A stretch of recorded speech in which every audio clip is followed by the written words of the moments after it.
bilməzdim. Hara açılır? Ağza. Ağız nəyinə? Boşluğuna. Ağız boşluğu. Quduruq qida hara gəlir? Qida borusu. Hara tökülür? Mədə. Mədədən sonra? Nazi bağırsaq. Nazik bağırsaqdan sonra? Qalın bağırsaq. Anus. Əla. Nazik bağırsağa hansı vəzn? Baxın, hara açılır? Qaraciyəri. Və? Mədaltı vəzləri. Hara açıldı? Axarları. Nazi bağırsağı. Qidanı xırdalayır və kiçik hissələrə bölür. Aha, dişlər hardadır? Birinci onu deyək. Ağız boşluğu. Ağız boşluğunda. Ağız suyu bəzlərinin ixrat etdiyi şirə ilə qarışır və yumuşalır və bu da qidanın duyulmasını asanlaşdırır.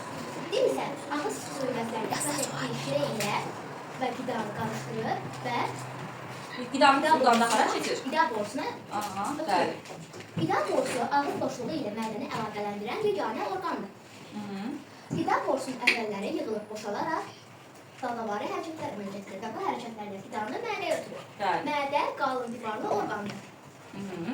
Mədənin divarları şirə ifraz edir. Bəli. Mədənin qalın divarlarını əmələ gətirən əzəlilər 4-6 saatlıq qarışmadan sonra qismən həzm olmuş qidanı nazik bağırsağı ötürür. Bəli.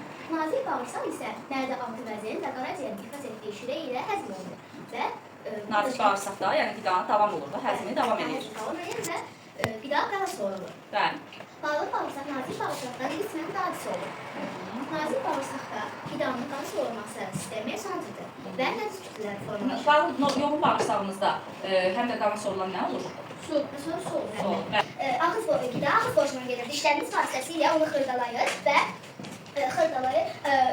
ağız suyu bəzləri ilə birlikdə yumuşaldırır. Sonra qida borusuna ötürür. Qida borusu ağız boşluğu və mədənin birləşməsindən əmələ gəlir. Qida borusuna mədəyə düşən qida burada yumuşalır və daha çox həzm olunur. Mədə qalın divarlarla örtülü orqandır. Mədədə qida nə qədər qalır? 4-6 saat ərzində qalır. Və mədənin də divarları o qidanı həzm etmək üçün nə ifraz edir? Həm də şirə ifraz edir. Orada bütün həzm bitir. Xeyr. Davamı harada davam edir? Davamı nazik bağırsaqda davam edir. Ağız suyu bəzlərindən gələn ağız suyu ilə Qida ağız suyu ilə qarışır, islanır. İslanır və rahat uzmanında sahib olur. Biz qidanımızı uduruq. Qidanı uduruq və qida borusu ilə bu qida mədəyə düşür. Mədədə 4-6 saat boyunca həzm olunduqdan sonra bu nazik bağırsağa uçaraq nazik bağırsaqlara Həzm davam edir. Həzm davam edir. Onun tərkibindəki qida maddələrini alır. Hara soğulur qida maddələri? Qana soğulur. Bu ağız boşluğudur. Həzm birinci ağız boşluğundan başlayır. Biz qidanı yedikdə dişlər vasitəsilə qidanı xırdalayır və ağız suyu bəzləri ilə qidanı ısladıb nəfəs borusuna ötürürük. Yox, qida borusuna. Qida borusu. Qida borusu ağız boşluğu ilə mədəni əlaqələndirən yeganə orqandır. Qida borusunda onun divarları yolun açılması vasitəsilə dalgavari hərəkətlər meydana gəlir və qida mədəyə ötürülür. Mədə qalın divarlı orqandır. Mədənin divarları şirə ifraz edir və bizim yediyimiz qida mədə şirəsi vasitəsilə həzm olunur və həzm olunmayan qidaları nazik bağırsağa ötürür. Bəs mədədə qida nə qədər qalır? Mədədə qida 4-6 saat həzm olunur və ondan sonra nazik bağırsağa ötürülür və öt hissəsi mədə altı vəzin də axarları nazik bağırsağa axıdır. Mədədə yalnız bununla həzm prosesi bitmir. Mədədən həzm qidalar nazik bağırsağa ötürülür. Nazik bağırsaq qaraciyər öt və mədəaltı vəzin axarıdır.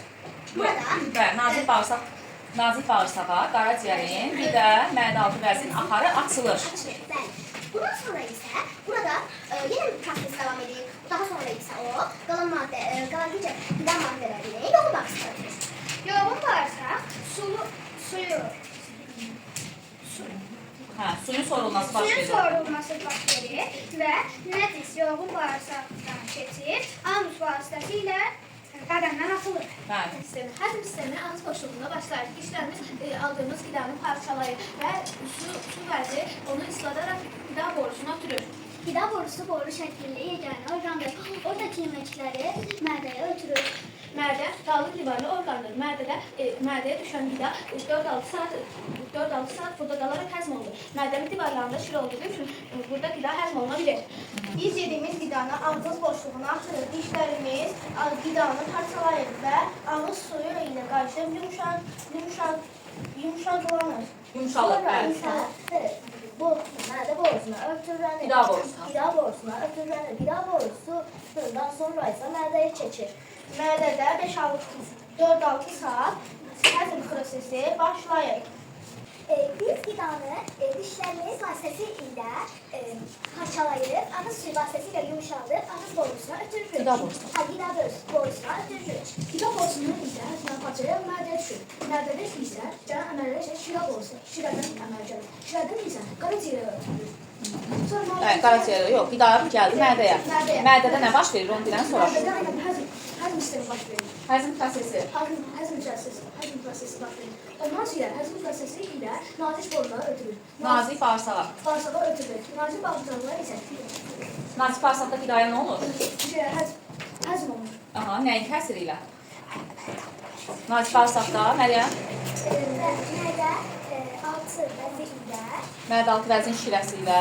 şirəsilə, qaraciyər şirəsi ilə nazik bağırsağa ötürülür. Nazik bağırsaqdadır zaten qida, ora gəlibdir. Eyni zamanda mədə-altı vəzin də şirəsi ora açılır. Qaraciyərin də şirəsi ora gəlir. Hamısı birlikdə bağırsaqda qarışır. Nazik bağırsaqdan sonra da yoğun bağırsağa Keçir qida.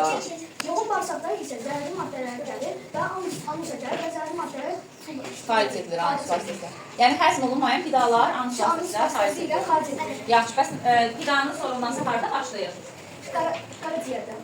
Yox, sorulması, qanın sorulması. Nazik Nazik bağırsaq. Suyun sorulması harada?